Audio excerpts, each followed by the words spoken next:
This is my most up-to-date homebrew rules that I use. Yes, I have a series on this channel already going over the homebrew rules I use. This is the updated 2026 version, so I will be repeating some of these homebrew rules in some of these videos. Alright, we got it. Let's get into these. DM Inspiration or DM-spiration is a variant rule that my Thursday group has been using for a while. Weirdly enough, the rule was actually created by the players, not the DM, but basically here's how it works. If the Dungeon Master ever does something really cool or describes something really cool, the party can give out a DM inspiration. And the DM can use this inspiration like a player would use inspiration, using it to re-roll for an NPC. Whenever we use DM inspiration, we use it with our alternate inspiration rules, which we will go over next.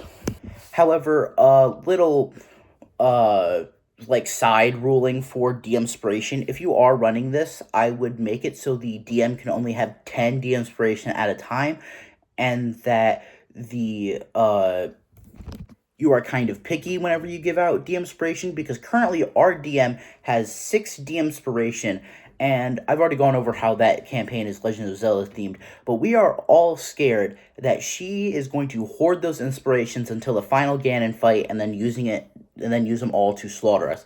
So I just recommend not giving out more than 10 DM inspiration and being picky when you do.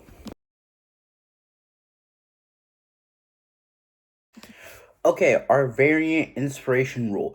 Typically within 5e, you are able to use a heroic inspiration to reroll a skill check that you just failed. However, we have changed it. First of all, inspiration now stacks. If the DM decides to reward you 3 different inspirations for 3 different things, you now have 3 inspiration. This is crazy. At one point, our ranger in our Thursday Legend of Zelda group had 14 inspiration. And my current character, Echo, which is a Oath of the Crown multi-classed with Archfey Warlock, currently has 6 inspirations. Additionally, you can not only use a inspiration to re-roll a failed check, however, you can also use it to give yourself advantage on a skill check before you roll it. Also, typically as a DM, I will give out inspiration for stuff that you will do out of character. So if you if you make a joke that makes everyone at the table laugh, then I will give you an inspiration. We also allow players to use inspiration on attack rolls and saving throws, so it's not just limited to skill checks.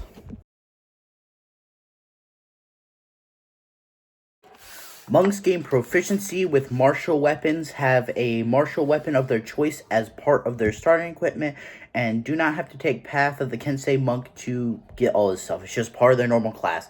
They are one of the only martial classes. Actually, no, now that I think about it, they are the only martial class that does not have proficiency in martial weapons. It makes no sense.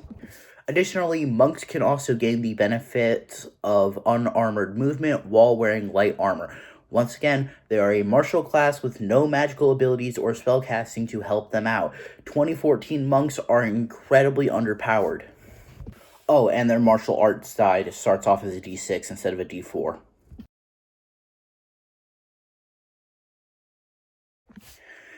Whenever you are building your Dragonborn character, you get to decide if you want your breath weapon at first level or Draconic Flight at first level. You then gain the second or other feature at 5th level when you would get the other feature. So basically, if you decide that you want to be able to fly straight off the bat without having your breath weapon, I'm okay with that. Being able to fly as a bonus action for 10 minutes equal to your walking speed isn't that overpowered at level 1, especially when we have races such as Aarakocra that are also able to do that at level 1. Oh, well, it's not the same because they can do it while wearing armor. It's 10 minutes a day, and it's pretty balancing when you remember that you're giving up your breath weapon, which is, the main thing that makes Dragonborns other than a damage resistance. I use the variant rule of exhaustion from the 1 D&D playtest, which basically says every level of exhaustion you have is a -1 to skill checks, saving throws, and D20 rolls. and you can have up to 10 levels of exhaustion before your character dies. Even though the exhaustion rules are on the inside of the Dungeon Master screen, I always just find them really confusing, and just the fact that you can have a -9 to all rolls before your character dies. I honestly think that shows exhaustion much better because you are slowly getting worse over time, and it makes me feel less bad for giving out exhaustion. Also, 10 is just a nice round number. I don't get why there was 6 levels of exhaustion before, but that's just me. Whenever your character levels up, roll your hit dice twice and take the higher number. If the numbers are the same, then instead you just gain the maximum amount on your hit dice.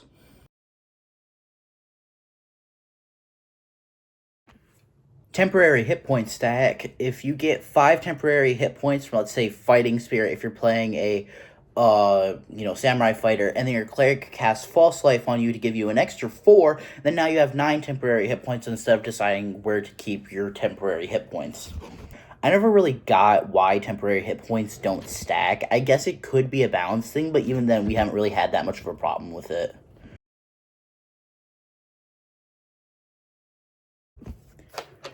You don't need to meet the prerequisite for multi-classing into a class. If you are currently playing a barbarian with a -5 strength and you want to multi-class into wizard, I will allow you to do that. Even though it's probably not the smartest idea, you can still do that. Unless your character is completely overpowered, like you're playing a Hexblade or something like that that wants to multi-class into Paladin, then I might be like, okay, how's your strength, constitution, and charisma looking? Yes, I know that constitution is not a prime requisite for Paladin, but, it's just to stop overpowered character building.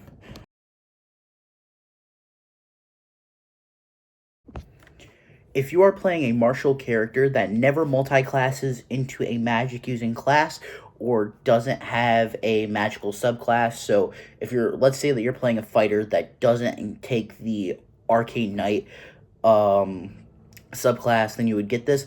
Every martial character starts off with the Martial Adept feat, which gives you 2 Battle Master maneuvers and a single D6 superiority dice.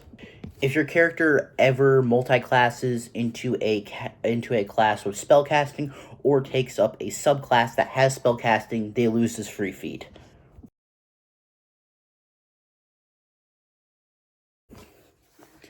Instead of using standard D&D alignment, instead I use a morality modifier system where the worst you can be is a -5, the best you can be is a +5, and the most neutral you can be is a +0.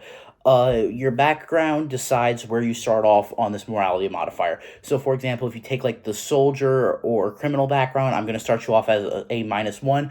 But if you take the acolyte, I'll allow you to start off as a 0 or +1. Most backgrounds start off as a 0, but if you're playing something like pirate, soldier, criminal, spy, all that stuff, you're going to start off as plus or -0 or -1.